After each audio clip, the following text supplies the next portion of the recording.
I think that a lot of people is, over thinking the size advantage. Canelo is a strong fighter in himself, and he's a good puncher, but so am I, and fight night is going to be good. By my side, I'm going to put my best, and I'm going to try my best to put a great show. You know my style. My style, if I move, it's going to be a great fight. If I go forward, it's going to be a good fight. I always go there and try to do my best. Ali once remarked, "The fight is won or lost far away from witnesses behind the lines, in the gym, and out there on the road long before I dance under those lights." As the boxing world prepares for Canelo Alvarez versus Terence "Bud" Crawford, those words resound more loudly than ever today. A confrontation etched into fate. The only running that I'm going to be doing is running upside his head, and I can assure you that. Do you have any concern that there's going to be any running in this fight? I hope not. I think Crawford is not that kind of fighter. He's a different. He boxes. Canelo, like a king claiming fresh territory. Mexico's pride has marched past differences. His name is already well known among the greats. As the epitome of perfection, Crawford, the icy-blooded Omaha genius, solves every riddle and overcomes every challenge, making his status among the pound-for-pound elite clear. Mention me one. You mention me one elite fighter. Just one. You. Oh, me. Look, it's gonna you. be me. I don't and care you about will, nobody else. And you will see that day. You. So when I beat you, is you gonna be a nobody? When I stuff a mud hole in your ass, is you gonna be a nobody? You gonna be just like everybody else. Why? This is not your typical battle. Under the greatest lights, size, skill, pride, and history come together at the collision of legacies. Two fighters stand up at this very time, not only to defend titles, but also to seek immortality and make their names known on the everlasting throne of boxing greatness. Restrictions to the fight at all? No, it's not. A lot of fighters would like to put on a weight restriction to this type of fight. Why didn't you want to do that? Because I want him at his best. I don't want no excuses. I don't want no, reasons why, he didn't feel good or anything. I want him at his best. Ali's comment regarding the grind was followed immediately by Crawford's icy clinical assurance. The chill is palpable. Bud is not modestly hyped. He is a living example of how to defeat Canelo. He declares unequivocally, "I'm going to win," claims that this is the greatest battle of his life, and isn't afraid of attention or size. Fight with Canelo going? I'm definitely going to win the fight for sure. But, I think it's going to be a tough fight. I think he's going to bring the best out of me. I'm going to bring the best out of him, and it's going to be exciting. He desires that three-way uncontested history and those belts. And he's approaching the entire situation as though it were a job interview that he needs to ace. I adore that he remains in Omaha, has faith in his group, and ignores Netflix, Dana's platform, like it's just background noise. He sees it as just another camp, another ring. But don't get me wrong, Canelo is in danger.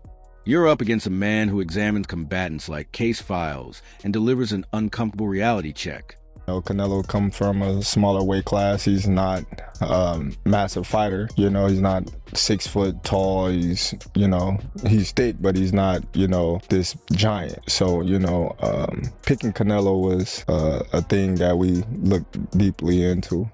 Hot take. Crawford delivers a TV remote control that Canelo is used to viewing himself on, while Canelo brings granite and pride. Mid-fight, he has the ability to switch the channel and force you to watch his style. I'm excited, then you ought to be as well, considering Bud's statement that I ain't worried about Canelo's size. I'd also like his belts. I desire his legacy. He is putting his legacy at risk rather than trying to sell a story. You're sleeping on boxing history in real time if you don't like those odds. It's going to be a difficult battle, I suppose. I think it's going to be a tough fight. I think he's going to bring the best out of me. I'm going to bring the best out of him, and it's going to be an exciting fight. Do you guys have any bad blood at all, or is it all business? It's just business. I want what he got. And that's them belts, and that's that undisputed title. As if Bud's self-assurance couldn't get any more terrifying, his brother-in-arms, Steven, appears, delivering such icy Nelson that you look at Canelo and ask, "Bro, are you sure about this?" Nelson stated unequivocally that Bud's strength at this weight is different. For example, The old plug does not fit the new iPhone charger. Not the same.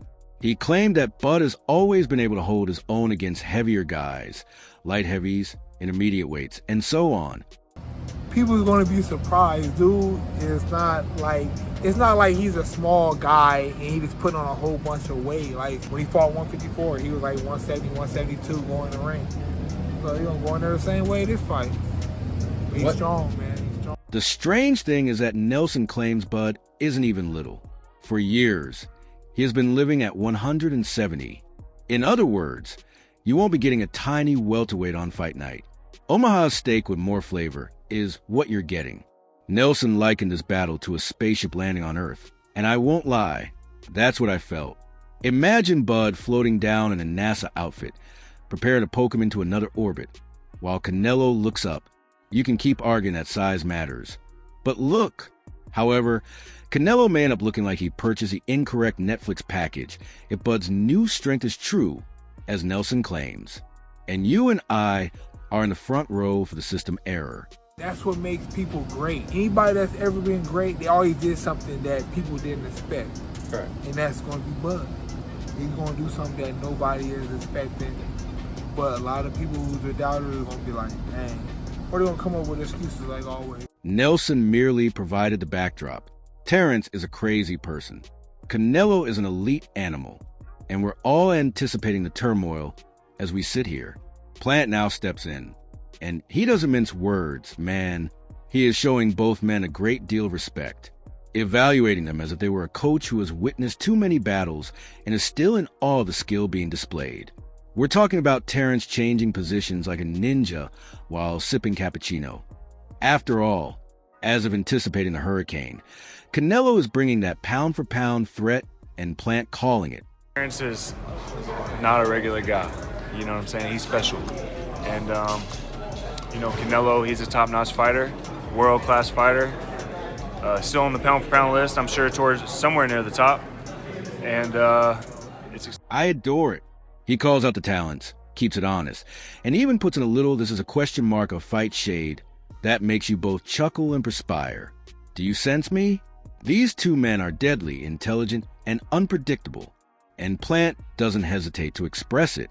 Sit back, watch closely, and enjoy the fireworks. He was almost saying to the fans, this is more than just a matchup. It's a full-on fist-fight strategy clash. We're prepared. We're thrilled. And to be honest, everybody who is asleep throughout this battle is going to wake up. To be honest, I've already started preparing popcorn for this punch-based mental chess game. I am unable to watch the setups, the counters, and the angles. It's like to watching two hammer-wielding artists. Man, it's going to be legendary for whoever wins. I give him a chance. Terence is freakishly strong. He can punch. He's got good crack. Orthodox southpaw. He can fight at mid-range, closer range, outside. Fight going both ways. So it's exciting. When it comes to masters of unpredictable behavior, do you know how Bud managed to swing between southpaw and orthodox with ease? He shares the anecdote on the JRE MMA show. It turns out that he had to train his left hand due to an accident sustained as a child. And what began as a necessity developed into a powerful weapon. No matter how you move, this guy can still trap you. I promise you. It makes no difference if you're a southpaw, orthodox, left, or right. He's interrupting you, using both hands to drop bombs, and leaving opponents staring. He talks about surprising guys, raising the temperature in the middle of a fight, and smothering them in the pocket. It's simply brilliant boxing. Coach, he used to get mad. Like, you need to focus on one stance and doing it right before you start switching. You ain't even got the orthodox stance down packed all the way. And then you trying to go southpaw. I'm like, all right. Then I go orthodox, and then in the fight, boom. I switch, then I switch back. He like, stop switching. And then I win the fight like, what? I'm sitting here thinking, dude, if I were in that ring, I'd be praying the bell rings early. I'm not sure about you. It's more than just skill. It's ingenuity. It's instinct. It's canvas chess. And for that reason, Crawford continues to appear untouchable. The crazy thing is that he survived more than just changing positions. He became so proficient at it that every battle feels like he has twice as many weapons at his disposal. You must respect the patience, the focus, and the grind. It's more than just innate ability. Hours of blood, perspiration, and cunning are required. To be honest, going up against Crawford now seems like entering a battle with two combatants inside of one body. You have no way of knowing which version will strike you next. Really, this is the type of flexibility that distinguishes the great boxers from the greats. What? When did he stop telling you to stop switching? When I was winning.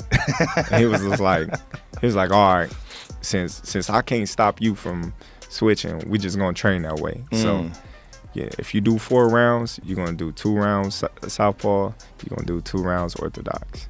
That's just how we started training. Let's change to Canelo versus Billy Joe Saunders now. There was complete mayhem in the ring. Saunders attempted to be smooth, changing positions like he was trying out for a dance floor. But Canelo went in swinging like he owned the room. Canelo's strength, however, was unparalleled.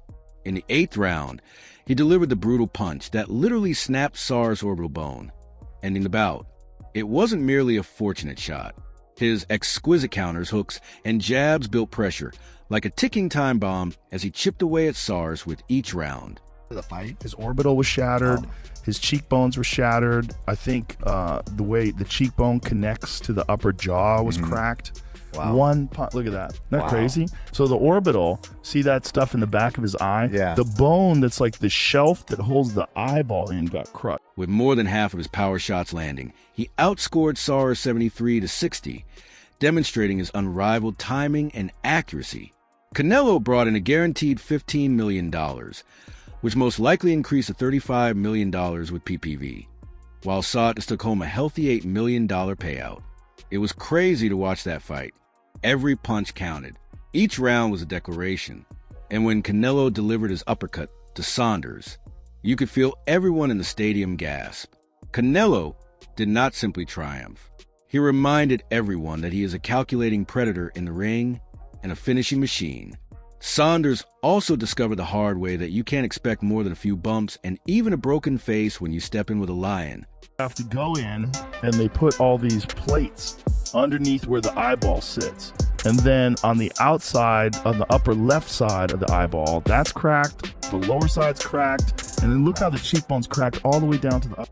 Speaking of destroying faces, Crawford was teaching another dangerous adversary in a completely different manner, while Canelo was busy transforming Saunders' jaw into contemporary art. In the bout between Terence Crawford and Victor Postal, it was evident that Crawford's mind was functioning at a faster pace than most of us. Postal's rangy southpaw technique made him come in swinging like a wrecking ball, delivering powerful straight lefts that would have made any other fighter perspire. However, Crawford, man, he was methodical, patient, and nasty without coming across as such. He dissected Postal carefully over the rounds, moved as if on autopilot, and selected his bullets like a sniper. IT was more than just a victory in the end.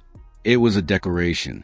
Crawford dismantled Postal both physically and intellectually, demonstrating why he is a master of the ring and more than just a boxer. "Don't sleep on me," was shouted by every dim counter and minute adjustment.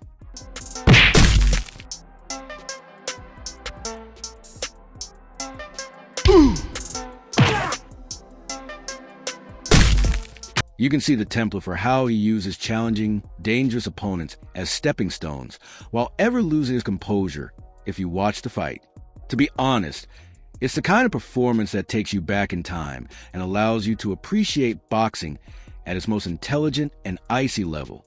Canelo and Crawford are masters of pandemonium, not simply champions. Canelo demonstrated his ability as a finishing machine by forcefully and precisely shattering Saunders' face, while Crawford showed off his chess-on-canvas skill by smoothly outwitting Postal and changing positions. This battle is a collision of skill, legacy, and sheer boxing intelligence rather than merely a contest. Put down, please express your opinions in the comment section. Discuss your predictions, and remember to like, share, and subscribe to Boxing Headquarters. History is being made, and you don't want to miss it.